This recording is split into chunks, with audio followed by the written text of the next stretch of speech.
Ladies and gentlemen, welcome to First Touch After Dark. It's Dazarin with Roll Biz. It's gonna be us two today. Raul, how you doing? Good day, good afternoon, good night. This is FT After Dark. A lot to talk about tonight, huh? Don't we? Yeah, there's a lot to talk about, man. Wait, I was just fitting your vibe. You said you was gonna go radio host, so Oh, like, yeah. That's what. Yeah. At First Touch After Dark. I'm glad you guys could tune in with us today. We've got a lot to talk about. So keep it locked right in. Don't change that dial. Don't change that dial on Smooth 97. 97.6. Is that our radio station? 97.6. I don't know. It sounds like one though. Yeah, right. It sounds clean, right? That's what I'm saying. All right, y'all. We got a couple things to chat about. We're gonna talk about EU, of course. A lot happened in EU over the weekend. We'll chat about that a little bit. No baits tonight. I came home a little late. I've been doing some. I'll just keep it a buck. I've been doing some DJing stuff recently. I was about to say, let them know, man. Yeah. I've been doing some DJing stuff recently. So I was hanging out with some real cool DJ guys who've been doing it for like 40 years.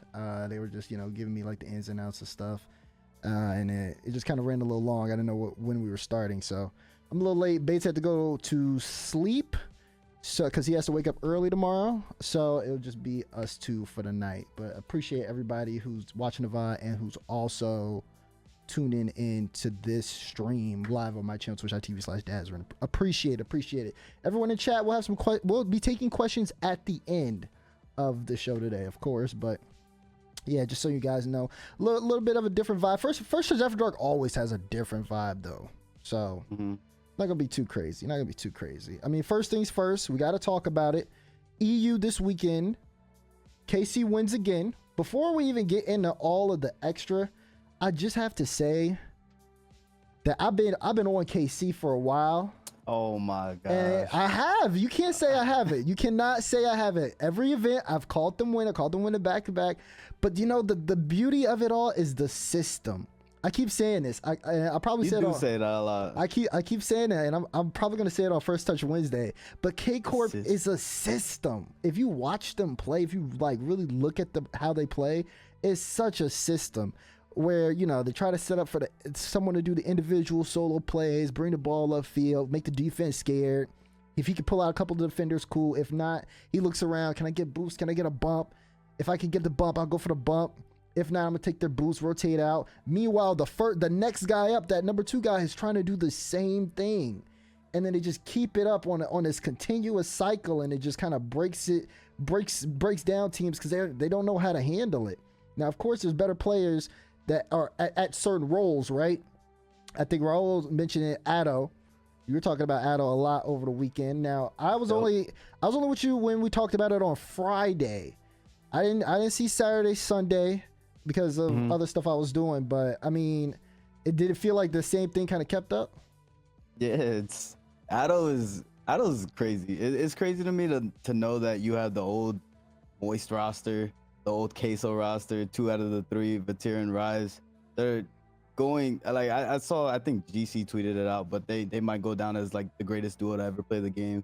And then it's funny, Vatira tweeted out that Monkey Moon and Extra are gonna be the greatest duo to ever play the game. So I thought that was cool to see some respect from Vatira showing the Monkey Moon and Extra.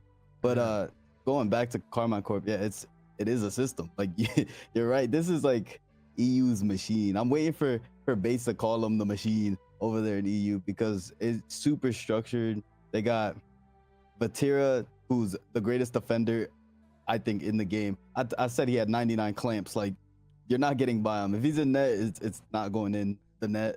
And then Addo is like the only chance you have on scoring on this team.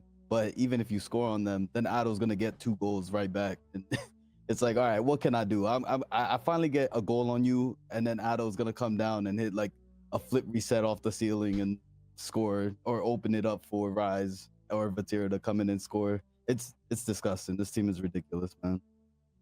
Yeah, nah, I've enjoyed watching them play too. In terms of the bracket, I'm just gonna do a quick run through too as well, because like I said, I gotta catch up really. I think Saturday went as expected for the most part. Did Saturday go any different way? BDS Gentlemates 4-1. Okay, what like you run me through Oh, that. did you miss that? I missed everything. Oh my. Okay, so I mean, it's funny because when we were on First Touch, I said that my take was I think BDS with a more composed Jolly is gonna be better than the Gentleman Squad. Do you remember me saying that? Yeah. And sure enough, Jolly pulls up and he actually looks super solid. Finals, he still looked solid, but I think Game 7 really got to him. But BDS was ahead in the grand finals as well. But going back to the quarters and even the semis, yeah, BDS they look like the team. It's a clear 1 and 2 in the EU. Yeah, it's a clear 1 and 2 in the EU in my opinion. I think BDS is right up there with KC, and I can see them taking a series off KC. But I think KC is gonna be the consistent #1 in this region. Oh my god! I just see at first when you said 1 and 2, right? So I'm like, wait, bro, it's not saying vitality. I looked at the KC vitality, and I'm like, oh, this just doesn't look good. Scoreline wise, doesn't look good. 3-1 game 1, 1-0 game 2, a minute 35 OT, 7-2 game 3, and 6-3 game 4. People are saying John's saying it wasn't safe for work. Like, we shouldn't have watched that KC vitality. They got smacked like that. They got smacked, bro. Like, it was bad. It was bad. It was so bad. You started to see the frustrations on Vitality on like cams. It's crazy. I never saw. I think they took a timeout and do you see me on cam right now? Yeah, I'm watching. This was Zen during the timeout. But like the whole time he didn't move. I was like, yo. And then Alpha, you could see the frustration on his face clearly. Verdosen, I don't know if we'll ever see emotion for Verdosen, but like you could tell he was kind of upset. Like he was upset. But yeah, there was a bunch of kickoff goals that just went in that shouldn't have went in. It looks like the whole region in EU is practicing a bunch of kickoff strats. Yeah, that's which Casey's doing. Yeah, Casey's doing that really well, and then Vitality's trying it, and it's not working for them. They're just out of sync, bro. You didn't want to watch that series. Was this the Vitality that could beat World's Vitality? This is the same roster at Worlds, by the way. Actually, it's better. No, because it just reminds me, right, when we had First Touch last week, and I was like, I literally asked Johnny, I said, do you think that the Vitality played against Gentlemates, the same Vitality at the World Championship? He said they played better. They go up against KC in quarters, and then you have that, and that's rough. I think that might be their worst result ever. I heard, I'm going to open up the stats right now. I heard Zen didn't score a goal. I actually don't remember. He didn't score a goal. Yeah, I was going to say, I don't remember them scoring that much at all. Like, Zen dropped a .2. Zen dropped a .2. It was crazy is I thought Zen was their best performing player too. Like from watching? Unironically, yeah. Yeah. Like I thought he was their best performing player. Alpha was looking off. Verdosen looked better than 2 weeks ago, but I don't know. Dang. That's crazy. Yeah, I mean that's crazy. A lot of people expected like a bounce back from Vitality, you know, Vitality in the finals. But that's I think I even expected a bounce back. I was like, this can't hold them down, right? This bad result can't hold them down. They took KC to 5 in Swiss. Yeah, so I mean, even looking at the Swiss results when we did watch on Friday, going round 5 was a bit worrisome, but not the worst thing ever. Just because, okay, the 3-0 Caliente went 5 against KC round 2 and lost. Okay, expected that. Nothing crazy. Swept in point in round 3. Okay, cool. You go up against Suh. Okay, we knew what Suh could do. Oh, excuse me. We knew what Suh could do because Suh took down KC and Qual. So we're like, okay, they have potential. And we've seen teams do that with the top 2 like that before. 100% in the regional beforehand. Also went 5 games with both Vitality and KC. So it's not really too surprising to see something like that happen. So we just thought, okay, good on Suh for being able to take the win. Vitality going around 5, play forward. win that. So now you have literally the whole rest of the day and tomorrow to prepare for one series, second match of the day. You're able to get a warm up in and things like that. But yeah, you got to wonder, something happened to where that's a crazy shift. I mean, hopefully Vitality can get out of it, because of course you got to start talking about the major run now with Oxygen and Magnifico both making that top 4. You know, it's going to open the door a little bit more. But yeah, no. I think we'll end up chatting about it more on First Touch. We gotta get Bates thoughts on it for sure. Yeah, right. Magnifico looked good. Can't deny that. They start to kind of get things together. They ran into KC on Saturday. KC. I do think Sub was the better team though. Oh, yeah, interesting. I think Sub played better. They just started conceding a lot of goals. Like they would concede stupid goals. They were up in I believe 2 of those games and conceded like it was just silly goals. Like they should never happen. But bro, that man, I think someone in my chat while I was watching it, there's a man, his name is Tecos. Yeah.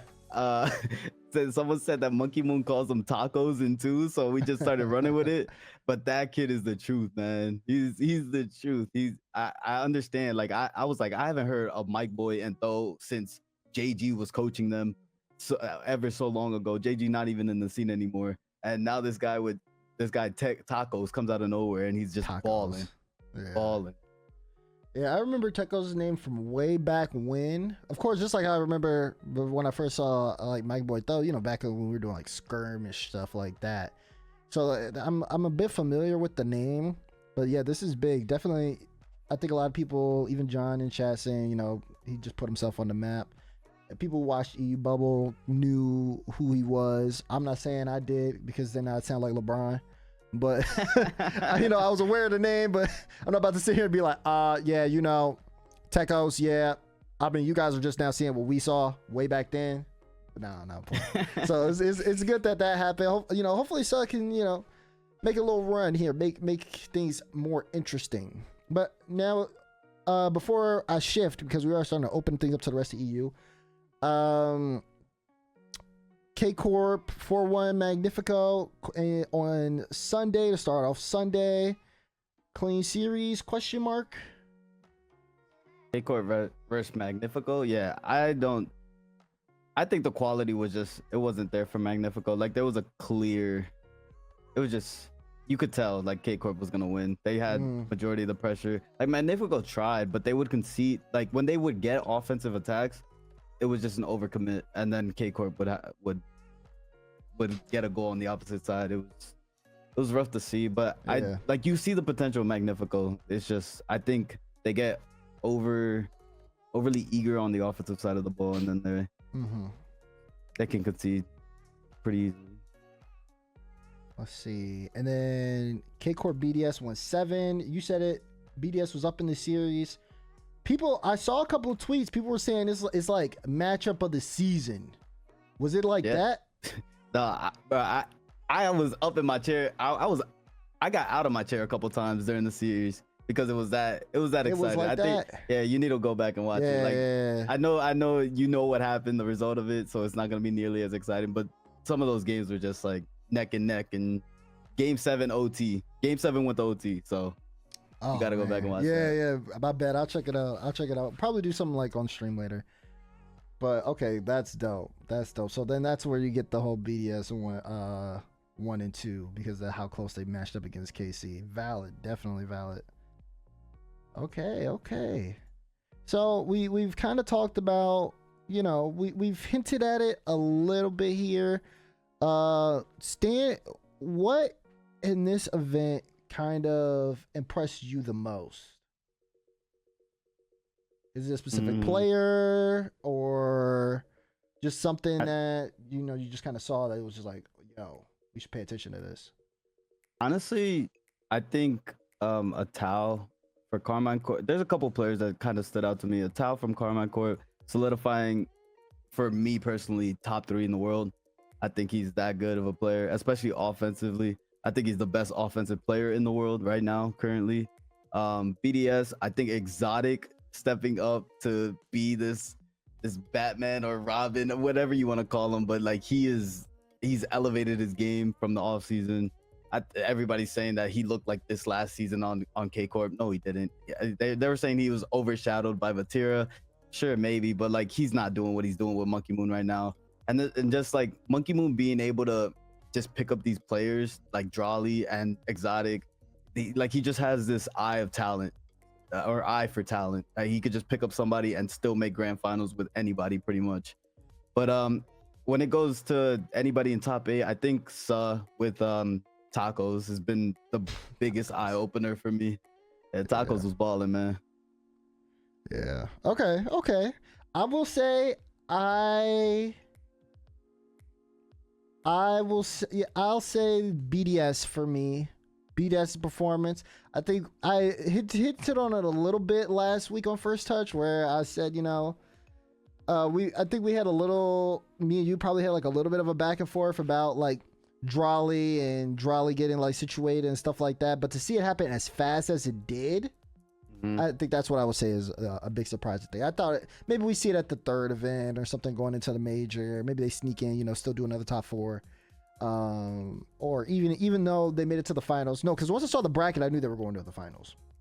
But how? Yeah, you had them all the way. Yeah. Oh yeah. For top 8 bracket. Yeah. Yeah. Definitely. So you thought it was? Did you think the Genomates game would have been closer? Like looking at the scoreline, you see it's 4-1. Do you think it would have been like a 4-3 or would have been a lot closer? Yeah, I mean, looking at the goal scores right now, I just pulled them up. Yeah, because these are crazy. Yeah. I mean, they only won one game after a timeout. They only scored 4 goals throughout the series. The one when they went to OT in game 3, and then in game 5 when they lost by a goal. But the rest of 6-0, 2-0, 5-0. Yeah, it's really rough. I thought that they would compete a lot better. Yeah, 3 games not being able to score a goal is kind of crazy, right? They're supposed to be the 4th best team in the region, which I think they are the 4th best team in the region, but just not having or they might be 3rd. I don't know. It's kind of a toss up between them and Vitality. I still think Vitality has the potential to be better than them, but like I don't know. They're just like out of sync right now. Yeah. That's rough. Maybe I could have kind of saw it after them going 5 with Cougars, because they again had a couple of scoreless games against Cougars as well in that round 5, 2-0, 4-0. But nah, BDS, like that sounds like almost reminiscent of the KC Vitality series, just from looking at the numbers alone. But yeah, I guess that kind of like opens the door here a little bit more for us to discuss where do the French stand right now, right? Like we know where hold on, let me copy this. We know where the top 2-ish right now, power rankings kind of deal.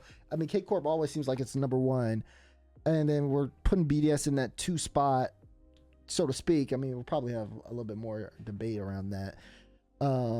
But do you feel like, especially with as well as Suz starting to do, even Oxygen making it to the top 4, that the top 4 might not all be French teams at this point? That's interesting. It's interesting because only France has taken out France so far. But you do see like beating some of these French teams, so I think it's not as secure as we might think it is, or we thought it was gonna be for France.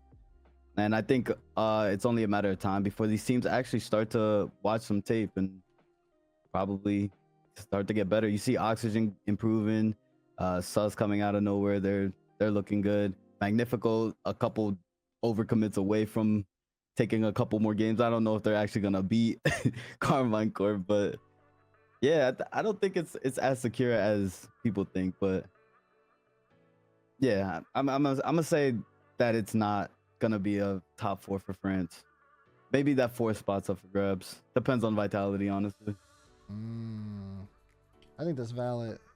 I think it's like, okay, you got to give time for. I mean, you got to see how things change. There's gonna be a lot of pressure in the next event here. only 4 spots for the major. And that's when I start to think about things, because again, you have 2 teams that didn't have a good result, or the result they wanted. Gentleman's is in a more comfortable spot now that because they made a finals and then they made a top 8, so they're sitting good. But for Vitality, top 4 finish, top 8 finish, now you gotta ball out here a little bit because you have all these other teams creeping. I want to see the rankings real quick at this point. And yeah, Vitality are tied with Magnifico at 15 points, and Oxygen are at 14. The next ones under are a what in the world? 1, 2, 3, 4, 5-way tie between Endpoint, Belly Go Forward, Redemption, and Team 3. And Sud has 9.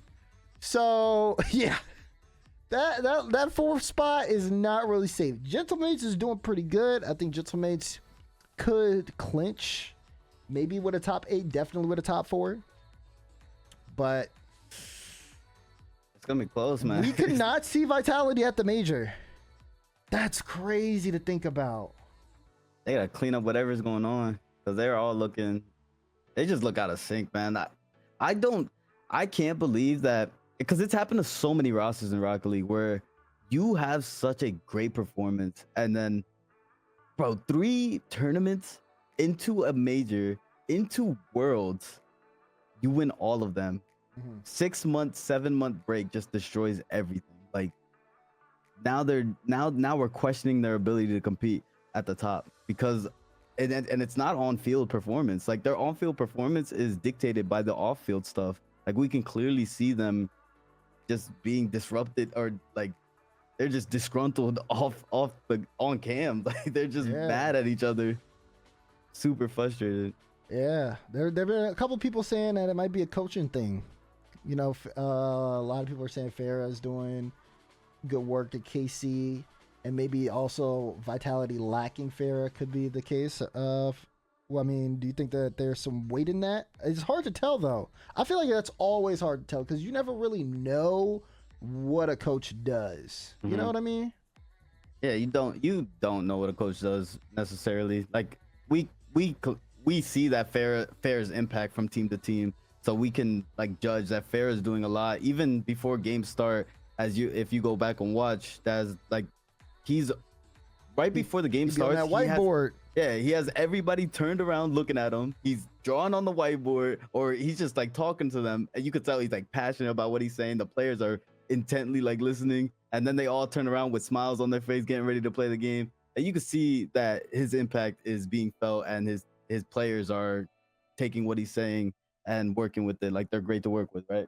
But on the side of Vitality, it just looks like even during the timeout, they're so lost. Like, and I don't know how much of it is based off, like how much of it can you say is fair to Ferry? It's his first split as a coach, and the players just had another coach that took them to the world championship, took them to LAN, and they won. Yeah. Right? So you're living up, or you have to fill ginormous shoes. I don't know if it's even, you can't possibly like try to fit into those shoes. So going up against Farah, he knows exactly how this team plays. Yep. And my critique on this is, when you have a coach that knows exactly how you're gonna play, it's Ferry's job to change or to like have some sort of game plan to maybe not look what Farah is expecting you to look like. So you want to change up the rotations a little bit, play a little bit differently.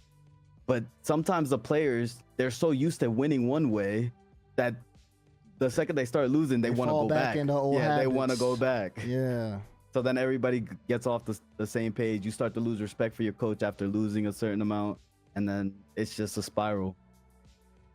Yeah, that's true. I saw Zanil in chat saying that he thinks that it's lost confidence in teammates and coach. I don't know if I agree with the teammates thing. I feel like that's tough, right? Like they've been through a lot. You like, and I think it's hard to judge that as well, unless, I mean, you could probably see it maybe in some of the play, right? Like if you see one of your teammates going up for a double, or if they're going up for a 50, how is the second man up moving? Is he positioning himself behind his teammates because he's expecting them to lose, or is he moving upfield because he has trust in them? I'm sure those things could break it down, and that could probably give us our answer. I don't know, again, because I haven't watched the games. I gotta watch the games. I gotta watch the games, man. But yeah, I mean, if that is the case, though, that could open up a lot of big issues. Let's hope Vitality still have that confidence in each other, and they can still work through whatever problems they're having to bounce back, because they're a good team. They definitely are a good team. They proved it, man. 6 months ago, 7 months ago. So it's just about getting it in. But you know what? I don't care. I don't care what any of you guys say. You know who else doesn't care? Eekso doesn't care either. So, chat, if you guys haven't seen it, Eekso did an interview on the main channel. We're going to show it here real quick, and then we're going to talk about it. I'm pulling it up. Oh yeah, you won't be able to hear it all. I'm sorry. It's okay, I heard it live. Valid. All right, here we go.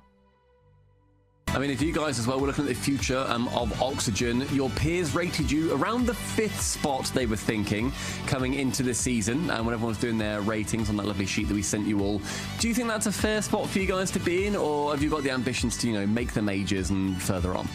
If I'm being honest, I really don't care what people think. I mean, I've been told I'm not good enough for main event, I've been told I'm not good enough for major, and here I am. So I really don't care what anyone says, including the casters. So keep hating on us, keep doubting us. I'm being honest, I really don't care. If I lost this series, you guys would call us bad, so I really don't care what you guys say. You guys are very inconsistent with your opinions. I don't really think you back it with knowledge either, so.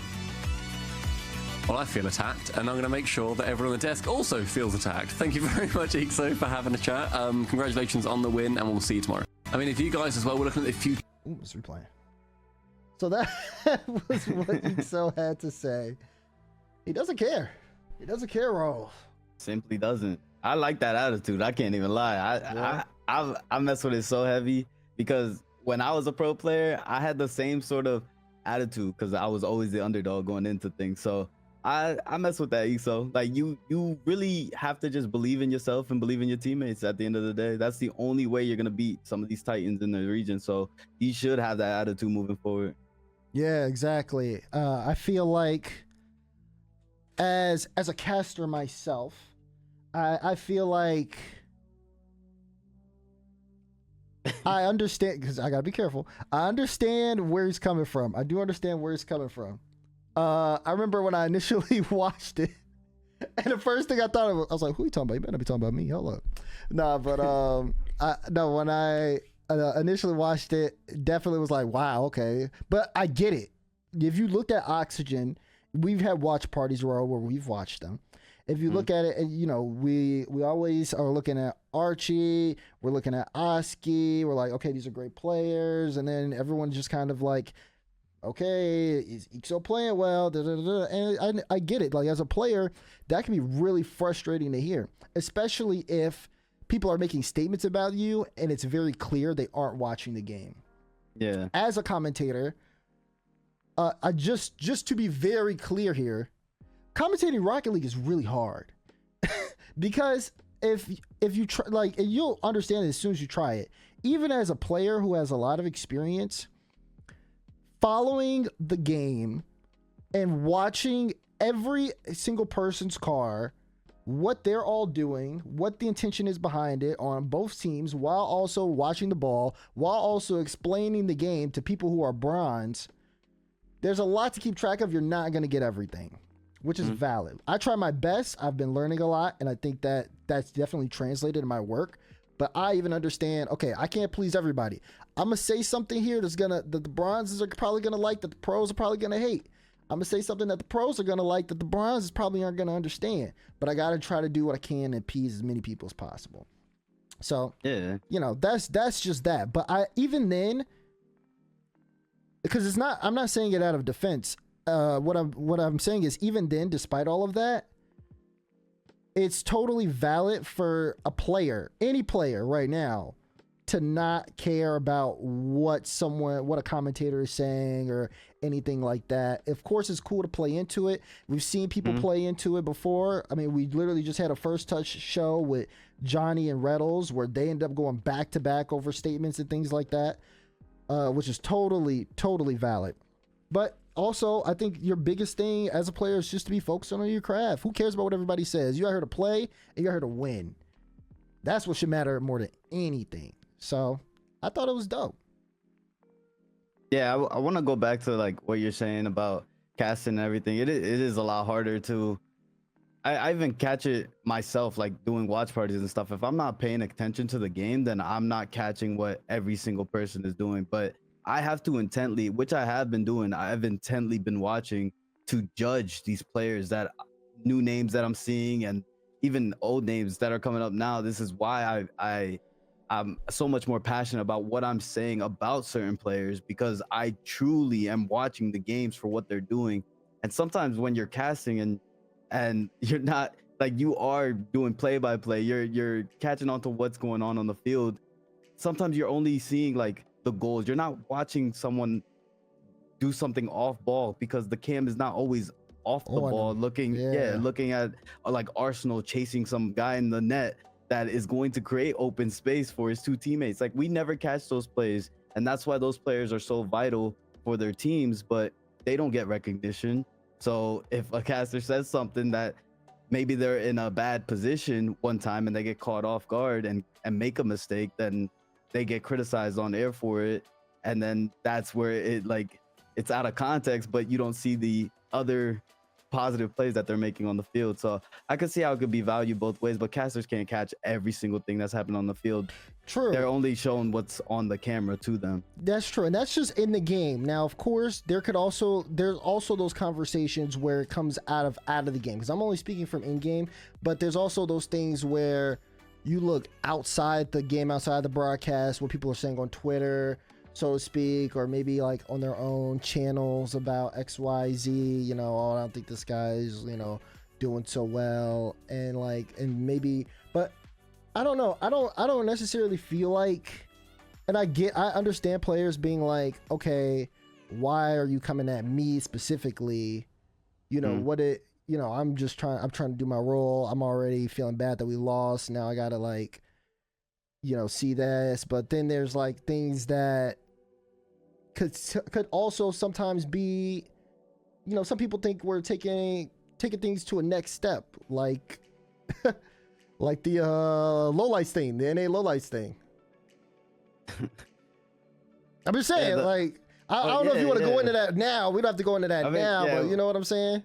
Well, we can just transition over to that. Yeah. So, all in all, just closing on the Eekso thing. Definitely think that Eekso W interview, as a player, I feel like you should either just not care if that's good for your mental and help you as a player as well, or sometimes even play into it, because even with that, what Eekso is, you know, he's kind of controlling his own narrative when he does that. You know, he gets to do the interview, he comes on, he lets everybody know, man, I'm not worried about all that stuff. Now, when people see Eekso, they think about that, and then now people are like, okay, I want to follow this guy because now he's really, you know, I kind of understand more so who he is and things like that. So I feel like I want to see more of that too. Even if you like, I don't care if you care, you don't care, you like me, you don't like me, but if you speak about it and you control that narrative and use your voice, I think I like that more.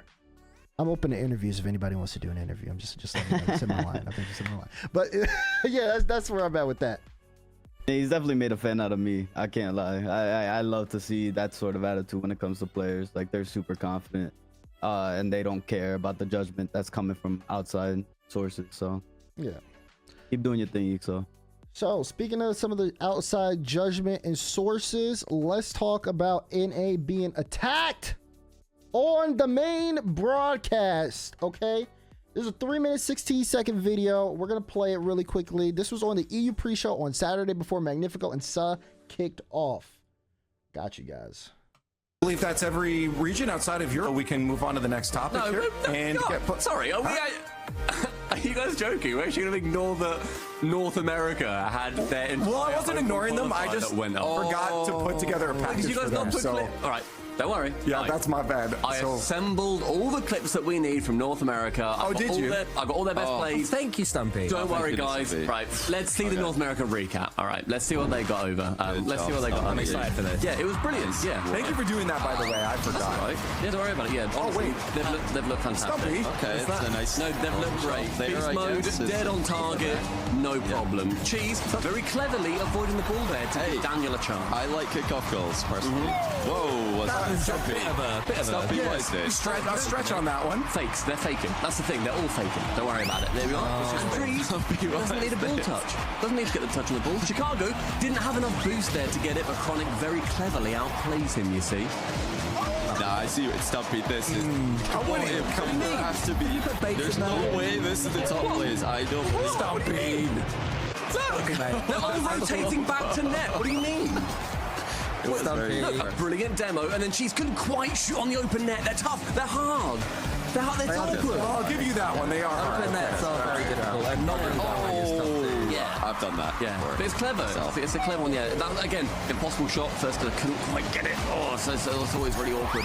And yeah, little open net there for apparently Jack. Gen G, again, doing a brilliant job. America's finest. Didn't want to rotate back on that occasion, which is a bit of an issue. Drees. Control it. It was a DC. It was a DC. Yeah, it was a DC. So Stumpy. Yeah. I am I mean, this is horrified. outrageous. That is not highlight package. There were some. There are some world-class goals in NA this weekend, and I think we need to run the real NA highlight package. Can we please, Fine. Can we be serious for a second? Save us, Johnny. Let's take a look at the actual NA highlights, and starting with a absolutely world-class remember this. Atomic catch backboard rebound point wins as past two defenders. Let's take a look at that again, because Atomic's POV in this just makes it look even better. Perfect first touch, perfect recovery. So perfect good. finish. I mean, just absolutely world-class. We've also got this good play from apparently Jack, who rotates back and tries to save that shot. Almost gets it.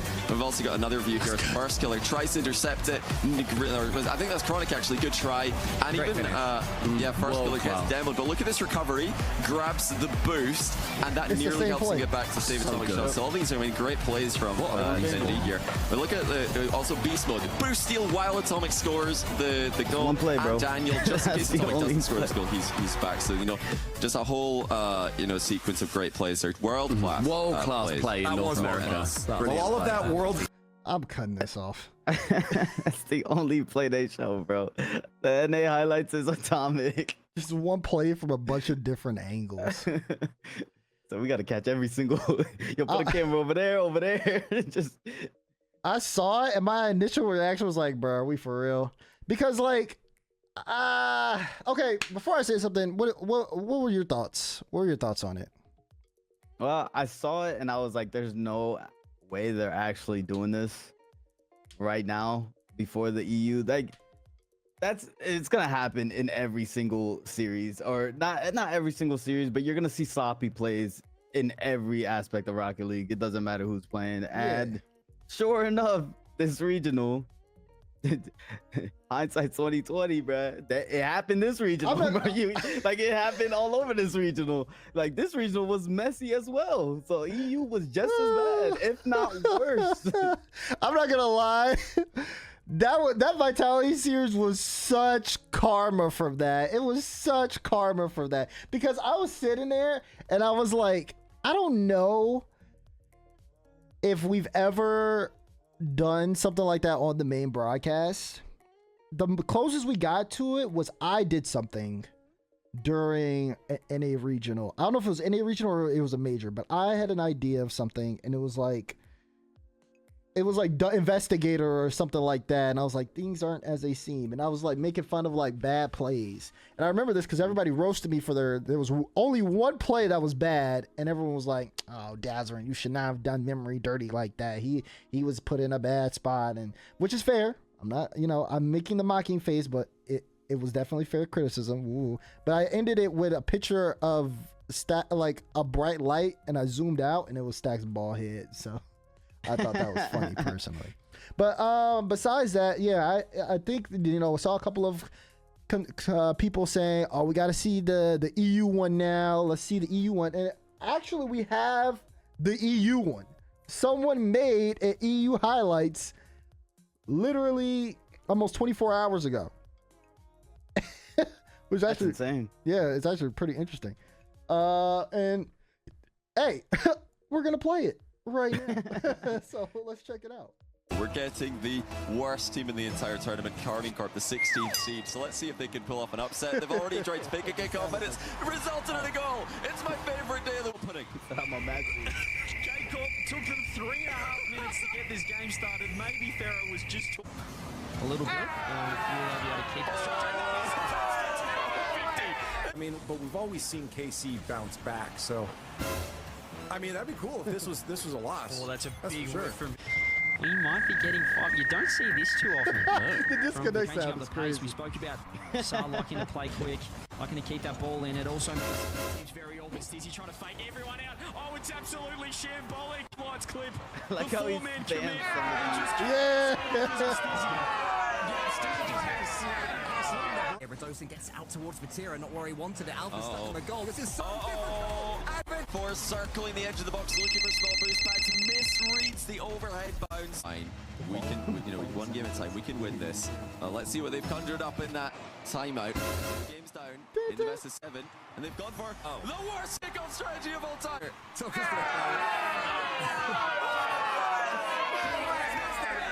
Forfeit option in the RLCS, but I do wonder if Vitality would have a better chance of winning this series if they could just pull this game over now. Oh, Ignore- no.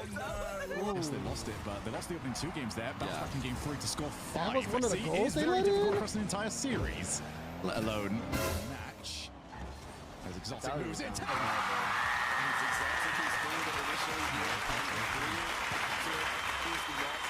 Half of Seiko looking for the sidewall double. Very difficult to read those places as a defender. You just have to hope you've got the answer right. And that's dropping. Shot. Not a real threat, but that bump might help something out. Juicy own goal doing. Onto the back corner, but it bounced a little bit harder than he expected. It kicks up off his guard and into his own net.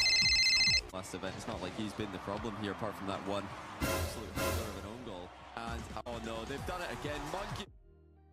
Oh my gosh. Oh wow. Okay. Credit to Soars at Soars. We're LOL, getting by the way. worst team in the entire tournament, Carmine Corp, the 16th. We appreciate it. We appreciate it. We appreciate it. Oh, bruh, what? That happened. Like that's what you're gonna see when you go back and watch. Some of those series were ugly, bro. Like they were really messy. And me watching it, I'm just like, this is funny because I saw the low lights in NA, and I'm like, yo, it's happening here. So y'all can't even defend it. Like these are supposed to be the best teams in the world, right? And I mean, I think some of them are, and it's happening even with the best. Fun fact, ladies and gentlemen, Pro Rocket League is really hard, and pros make mistakes a lot. We just Pros do choose, make mistakes. we just choose not to talk about them all the time.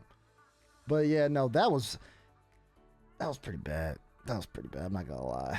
The kickoff meta, man, came at a very weird time. Yeah. It's gonna be interesting to see that kickoff meta develop. We were talking about it.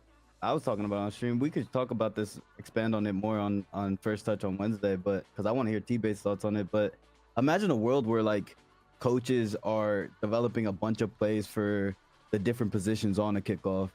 So there's different kickoff strats, and you're calling a certain play every single time. And then the other team is like, the strat is like trying to counter their play or even create a better play. And then Kalu, shout out Kalu, he said, imagine like keeping one in your back pocket like in the NFL where you just pull it out in OT or something. It would just be crazy. Or you need a goal, so you bust that out real quick. Yeah. I mean, that'd be cool though. I like it because kickoffs are actually, and people have said this for years, they're the only set play you can make in Rocket League. So now that people are trying to evolve the game to the next step, I mean, K-Corp again, they found a system. I keep saying it, they're the system. Now they got to develop the kickoffs. Now they say, okay, we got the system down. Let's get these kickoffs good. And they've got the game on lock from literally the tip off, which I appreciate. I like that out of them. You know, all in all, I might be getting old, but I feel like this is like just the concept of lowlights you have to be careful with it. You have to be careful with it, otherwise it comes across as kind of not really, like, not funny. Basically, that's what I mean. You gotta be careful with it, because if you do it and then it's like people are questioning the play, then it looks like you're just bullying a player. And I've seen people say, you know, talk about like, you know, these are not grown-ups, these are kids at the same time. I mean, what do you think? I think it's literally Shaqtin' the Fool. I like Shaqtin' the NBA. Fool. I like Shaqtin' the Fool.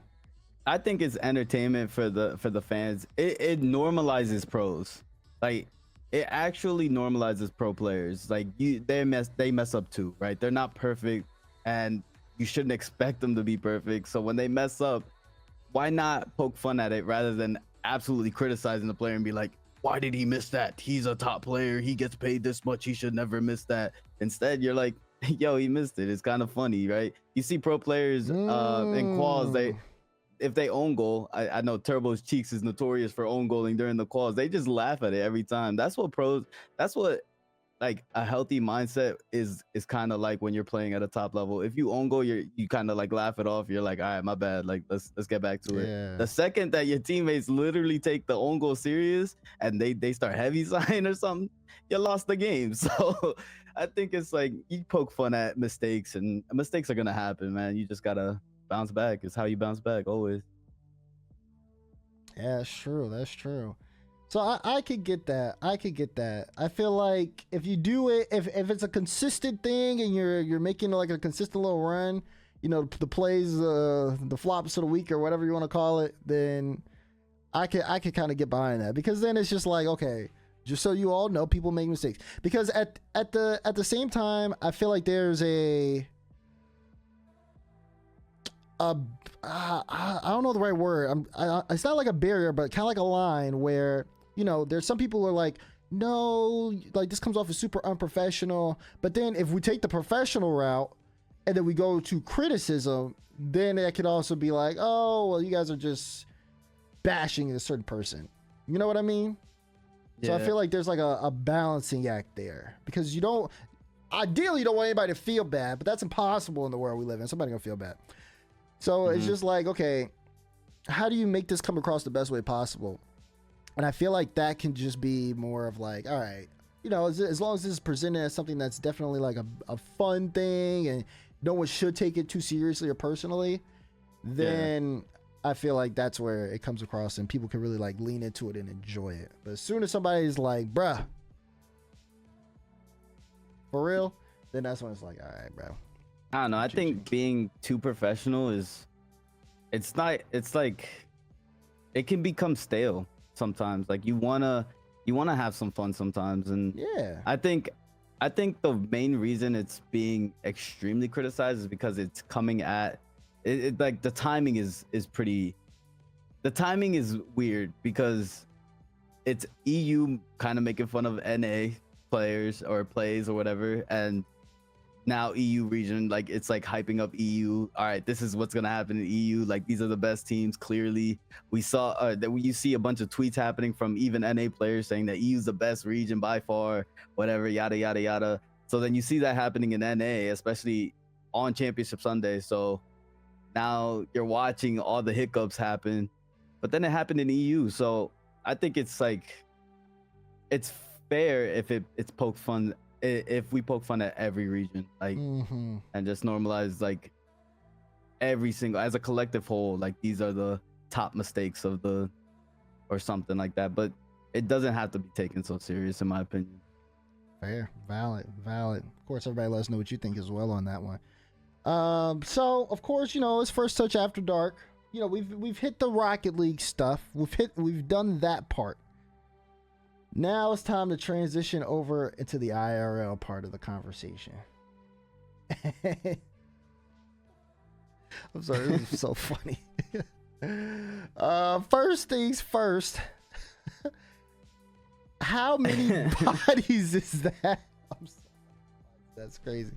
How many bodies is that? If you guys have not been on Twitter, it's been kind of going around pretty recently. A woman was at the Omah Lay concert with her boyfriend of 7 years, and Omah invited her on stage, and I'm not familiar with his music or anything like that, but what I know is she was invited on stage, part of the concert, where she was performing, or where she was dancing with the guy behind the curtain, and you could only see their shadows. But if you looked at the shadows, it looked like they were engaging in some not safe for work activity. They was doing the dirty. yeah, it was pretty crazy. It was getting freaky, bro. Yeah, I don't know if we're not gonna show anything on that for sure. It's not like it was no like nudity was involved or anything. It's just suggestive, so we don't want to show that. But that being said, that happened. I don't know if they're still together. Are they still together?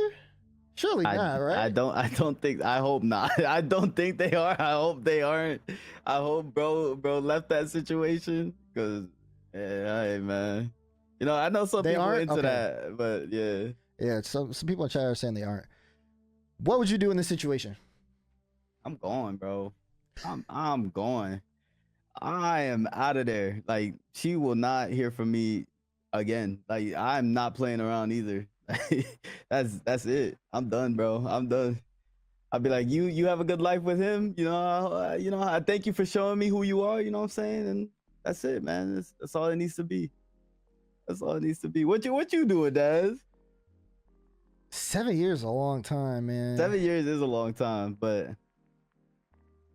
I don't know. But also, it's really tough, because you got to think, like, this is not me and you as well. It's like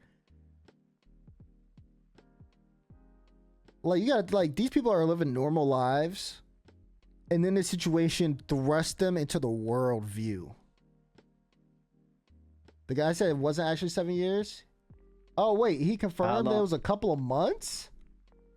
Oh, what? It was less than a year. Oh, less than a year. Okay, we are learning today. Because I was gonna say 7 years is like, you know, that is kind of. I feel like 7 years you kind of have the answer to that question already.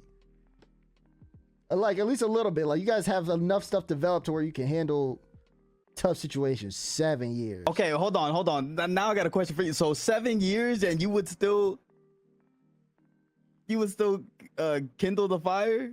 I mean, man, 7 years is a long time. Bro, I don't care. She's up there doing whatever with someone else. Bro, I do not, bro. That's it. The 7 years. Look, I would have been like, yo, I wasted 7 years of my life. Okay, but I can't get that back. She gonna go do it again in a couple more years. What are you talking about? It was just a thing. She was just on stage. And then it's gonna be just another thing in a couple more years. What do you... It's 7 years, bro. It's 7 years. Bro. Look, I don't care how long we've been together. You go up on stage and you start shaking what's only supposed to be for me. Again. Nah, I'm good. Like, you ever seen like a Chris Brown concert with girls going up on stage with Chris Brown? Yeah. It's worse than that, Does. It was worse than that. It's worse than that, Does.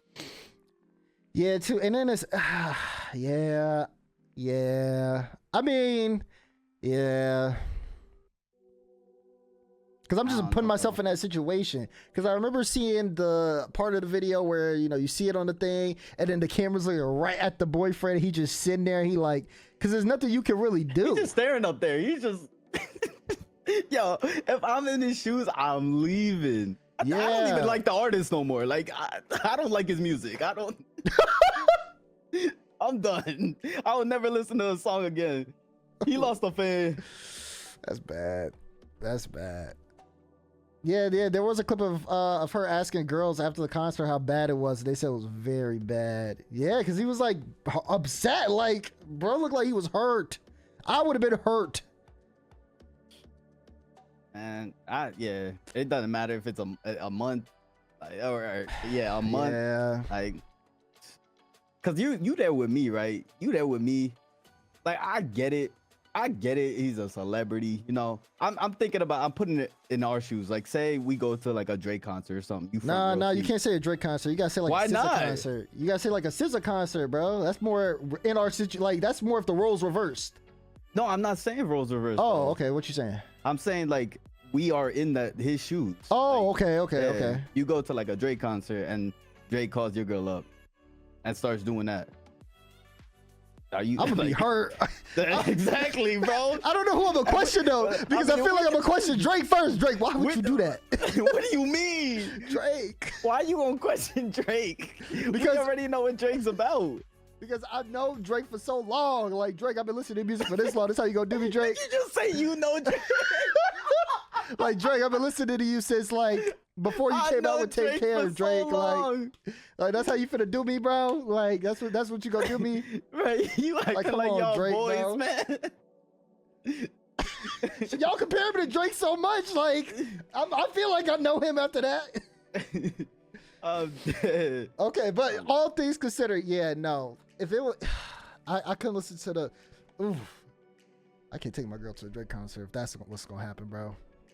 Can't do it because I can't. Because then I gotta give up listening to Drake. Look, you can't do that. Right, like listening to Marvin's Room because of Drake is crazy. Bro, you gonna listen to Marvin's Room on the way home from the concert? No, because then I'm gonna be mad. I'm gonna be mad. I'm listening to Marvin's Room. You gotta put on something else. You gonna be mad, turning, going on Spotify, looking for another song. Like, right, you gotta find another song. Like, all this Drake, man. You can't keep doing all this, man. Yeah. Okay, so I can't. But yeah, no, that is tough. It's just like losing listening privileges to like your favorite artist is crazy. Because your girl, I mean.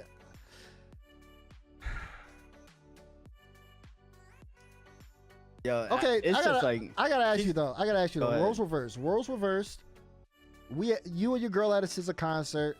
SZA pull you on stage and start dancing on you. What are you gonna do? What you mean? Nah. What are you gonna do?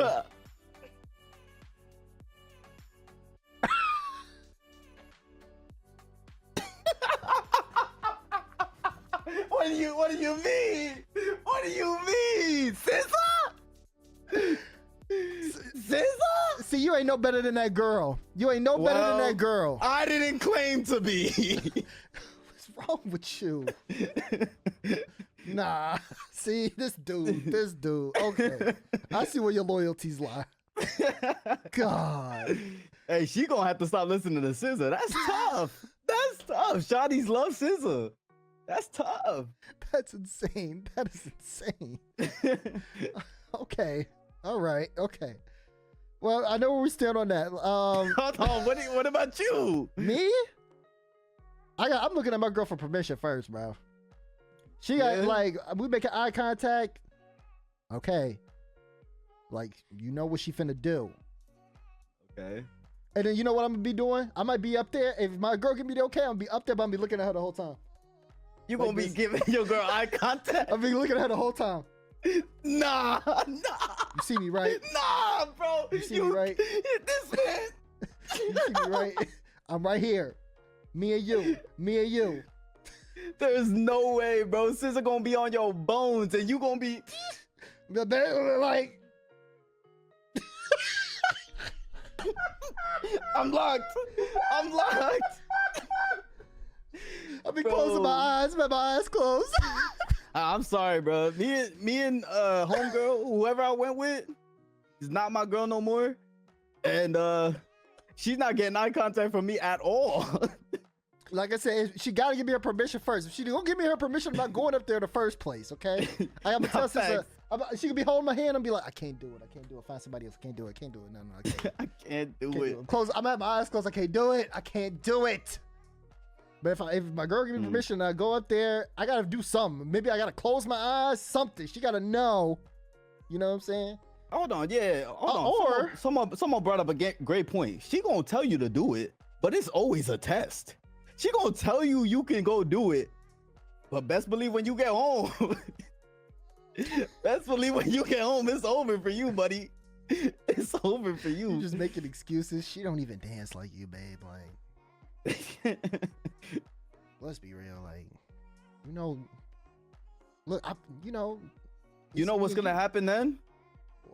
Same thing. You gonna go to another concert, and then she gonna do it, and then she gonna do it. Man, all right, man. Let's move on from this, man. I don't like this, man. Okay. Wait. So you saw the Kai Cenat thing, right?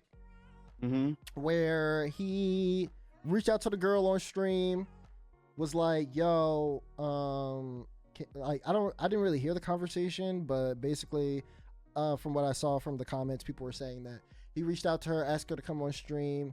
She said she wanted compensation, so then he said no. Asked the guy to come on stream to do like a date thing. Then after that, gave him $20,000 and a bunch of promo. I mean, how do you feel about all that? I mean, personally, I'll go first. I don't know. I've seen these conversations about like exposure and all this other stuff, and even though like they make a solid, they try to make a point about it, but I've never, I don't know, exposure, like what? Especially for people who have money, it's like, even if it was like $100, but instead you just decided no, and then you go bring the guy on and give him $20K, and I kind of felt like it was out of pettiness personally, but it's just like, You think Kai petty? yeah, yeah, I do. You know what I think? I think Kai felt for the guy. Like Kai put himself in his Well, shoes. yeah, sure. I think that's the case too. And the fact that she wanted to be compensated for being on the stream. Yeah. So But it even- probably is out of pettiness a little Yeah. bit. I'm not I saying think there's you're a right. problem with that. You know Yeah. me, I'm petty. I'm not saying it's like necessarily like an issue. Like people are saying in chat, it's his money. He could do whatever he wants with that. Like that's definitely valid for all that. So I'm not judging Kai for any of that stuff at all. But it was definitely, yeah, I definitely felt like he did it out of pettiness. Oh, okay, you want money? I'm not gonna give you money. Instead, I'm gonna do an e-date, bring the guy on, do that, and then because he went through some stuff, and because you complain about money, I'm gonna give him some money. Yeah, but why should she get money? Who is she? Bro, no one knew her before this. Like, who is she? Why does she need money to go on Kai's stream? Bro, Kai could get any girl to go on his stream for no money. Like, That, I mean, yeah. if anything, it was an opportunity for her. She should have just been like, yeah, like let me ride the if she wanted clout, if that's what she wanted, then. But she didn't want that. She just wanted money. That's why she asked for it. Yeah, like I think that's the case too. Okay. Like, if I feel like she already had the attention, she could do whatever she wanted with the attention and do all that. But she wanted to profit off the situation. I think it was very clear that that's what she wanted to do. Okay, if she wanted a profit, she would have been smart and took his stream. Like, if she wanted to really profit, she would have been smart, took his stream. That's promotion, and then she could have ran with that on her other social media platforms.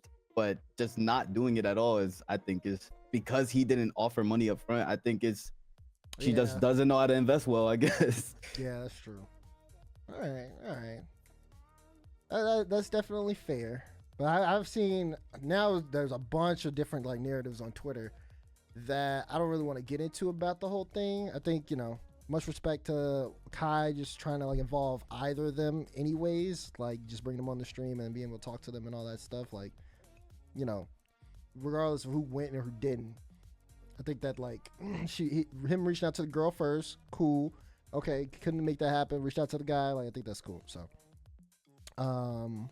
but yeah, no, all that stuff is crazy. You know what else is crazy? Parasocial relationships. Wow. Wow. Left turn. Is that left turn? Left turn, right turn. We made a turn. It was kind of a turn. This topic comes off of us. We had an initial conversation. We wanted to talk about catfishing, but because someone on our team suggested we take a look at what is this situation? It's like the Who Did I Marry with Risa Tisa, where there's like apparently this guy that this woman married has been lying to her a lot. We went to look it up before the show, and there's 50 parts to it. It's a 7-hour video. So Yeah. we definitely didn't have enough of the right context to be able to accurately talk about this. But yeah, it's 50 parts on TikTok. I want to say each part is like 10 minutes. Yeah, each part is basically like 10 minutes. Some more, some less, I don't know. I don't know who has the time to watch all that, but I know some people have definitely done it.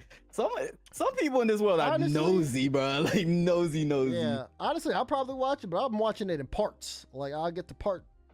Bro's gonna watch it like a sitcom. Yeah, like you know, like I got my food right here. Like we ending this, and then I'm probably gonna watch maybe like 10 minutes or what's that, like 2 parts? Watch 2 parts. Yeah, I'm on part. Said I'll be back to it tomorrow. I'm on part 2. It's a new Netflix series.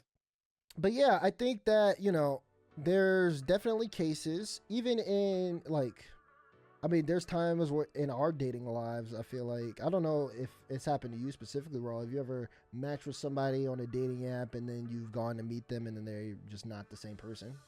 Oh yeah. So, yeah. I mean, that's definitely been something that people go through, and you do have to be very careful online because there's so much you just don't know. Even if you're just matching with somebody on an app, it's like you're literally seeing this person at face value. Like first you have to, and then people just don't do things so properly because I feel like everybody is so wanting of a connection these days. And I don't want to get into that because it's very deep, and you know me, I go deep, but people very much want like connections these days, and then they see somebody who they think is attractive and is into them, but they stop really thinking all the way because now they're just focused on going to see this person, going out with this person, being intimate and all that stuff. And I feel like that kind of leads to people being caught in unfortunate situations, whereas, you have to vet people. You have to properly vet. You have to make sure you like really know somebody before you're getting involved with things. I get a lot of people, are very trusting and things like that, but nah, you gotta start to know these people. I don't know, like what do you think? No, I agree with you. I think there's now. I mean, I've learned from my previous being catfish. Like I like to FaceTime, so I'll FaceTime somebody before I even think about going out and meeting them in person, just to see like what our chemistry is on the phone, because chemistry on the phone can lead to chemistry off the phone, right? Like I think you just talking to them face to face is such a better way of actually vetting somebody. You can text all you want. I really don't enjoy texting, so I think you do have to vet somebody though before you actually just meet them out and randomly in person. I know a lot of people want a connection and they don't want to waste too much time, because it seems like, especially on these dating apps and now in our world, that you can always find something better, or the grass is always greener. Like if something doesn't work out, it's okay, because you can just go back and find something else. But yeah, I think you do have to vet and like take your time to find something that's truly like worthwhile, because a lot of it is just like people are just wasting time. Like no one really cares. Like I don't know. Yeah. And then you gotta ask the important questions. Like if I go to a SZA concert, what should I do? If she asked me to come on stage, like all these things are important. So I feel like for for a lot of people, it's just like making sure you know people and and what they value, what they don't value. Yeah, you gotta know people. You gotta ask them important questions. Like if they got a chance to go up on stage with SZA, will they take it? I literally just said that. Wait, you did? Yeah, that's how I knew you were listening. Oh, because I saw the same comment, dude. Oh my god. Okay, but this kind of leads us to setting standards. This leads us to parasocial relationships a little bit, because there are, I think a lot of people who develop relationships with people. They develop relationships with people that they see online that they don't really know. They talk to them and they get, They are interactive with streamers chat, streamer communities. It's not just a streamer thing. Sometimes it happens to music artists, other people. I mean, you talk about like stands from specific artists like Beehive or the Barbs or whatever. Please don't come attack me. I'm sorry. I just have to listen. It's over for you. I didn't even say anything. I was just saying, like, preface, please save me. Don't do it. I love you. I love all of you. Okay, woo. But it's just like, you have people who have like this very close connection with these figures, and the reality of the situation is that you do not know them, and it happens everywhere, including Rocket League. There are some people who call me Damar, and I'm like, it bothers me sometimes because I'm like, bro, I don't know you. Like, you're calling me by my first name, but I don't know you. You know what I mean? But like, there's people who ask me questions about things. I'm like, how did you know that? And now to be fair, I do share a good chunk of my life with people. I try to be as authentic as I am.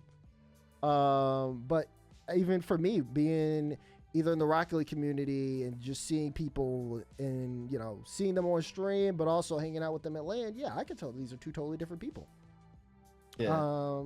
And I think that that's something that's very important for people to understand, that there's a distinction to that. There's a difference to that. And you have to understand, what is on stream is just that. It's just on stream. Outside of this, you might watch somebody play Rocket League for 8 hours a day, 4 days out the week, but they probably are not touching that game outside of those 8 hours or outside of those times a week. They might not even play video games at all.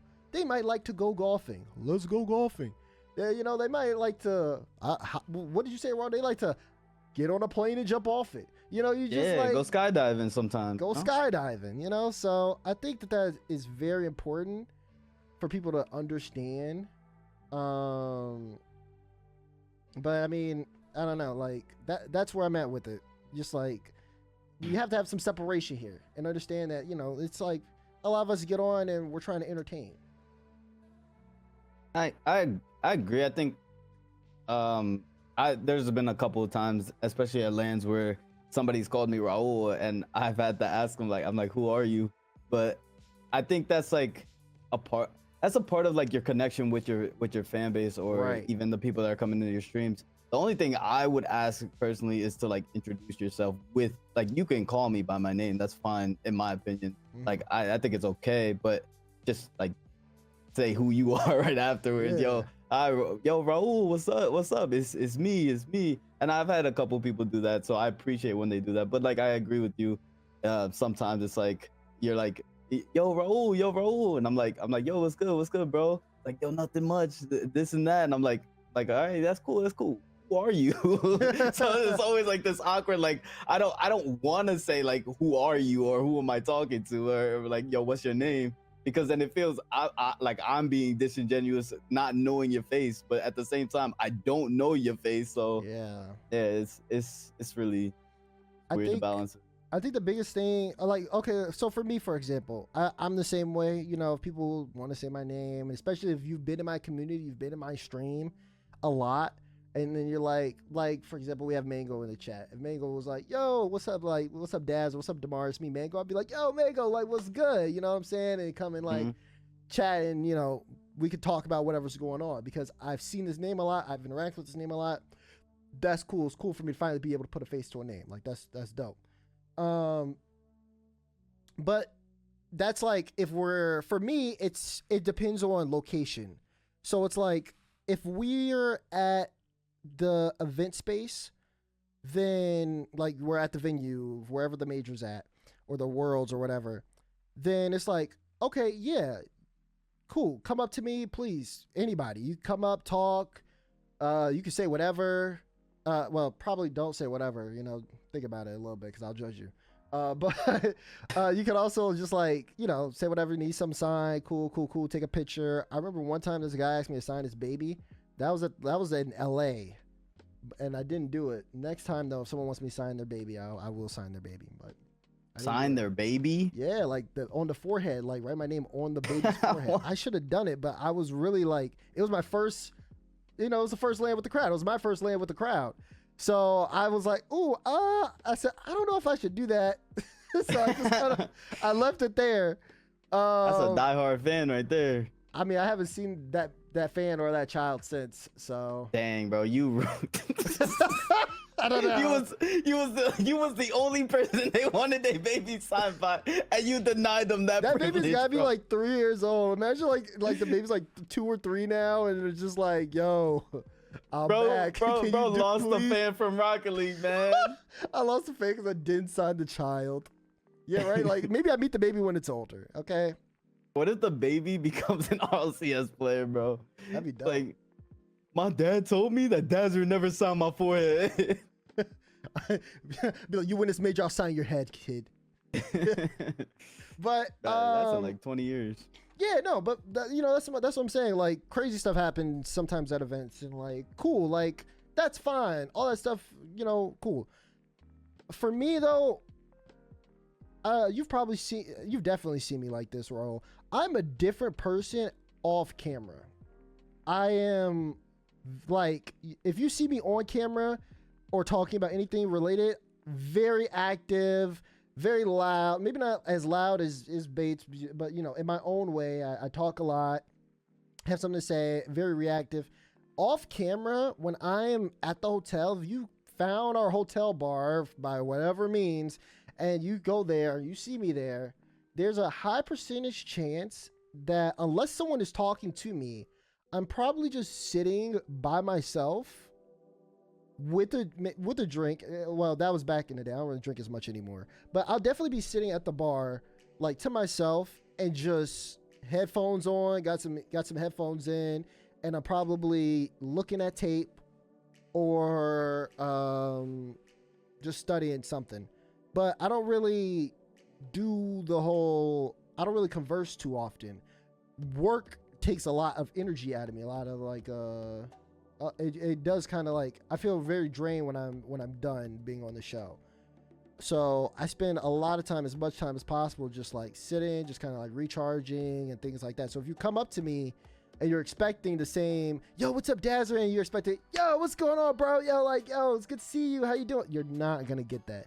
You're probably going to get like, hey man, what's going on? And then we'll be talking, and then, you'll definitely see me just kind of sitting there. Cause at this point, this conversation is like, you found me at the hotel where I'm chilling at. So now I'm like, okay, are you just trying to meet up? So then I might just steer the conversation a little bit and be like, y'all, how you doing? Is there anything you need? Da-da-da-da-da-da. And then kind of go from there. Yeah, like, take care, have a good night, man. Or something like that. Johnny's in chat. You'll find Dad's at the bar with 2 margaritas. I just told chat, Johnny, that I don't drink like that anymore, okay? I was gonna say I don't believe, but like, yeah. Because if we go to a land, but I didn't want to discourage you from like your goals if that's what you're achieving for, but like, no, it's not like that. I feel like for me, I'm at a place now. Chat, I did used to drink a lot at lands. Like like people know me for that apparently now. But now I don't do it as much. Yeah, we couldn't keep up, man. Yeah, now I don't do it as much. I like, I care about my health a lot more. I didn't have a health scare or anything like that made me, but I witnessed somebody else talking about their health scare, and then it kind of got me like, okay, I don't want to do this as much. I want to be able to enjoy things and not really put myself out of commission, care about my body and all that stuff. So, well, have I given it up completely? No. I definitely enjoy one with the guys, but not on the same level as I was in the past. Like, I probably have one, maybe 2, and then you'll see me with a lemonade for the rest of the night. Something like that. Maybe not even a lemonade. 2 might be too much sugar. But yeah, stuff like that. But either way, that's not my point. My point is that at events, outside of the broadcast, I'm definitely very much more chill, very much more quiet. Even when I'm hanging out with the other casters, we'll go somewhere, but I will be very like just chilling.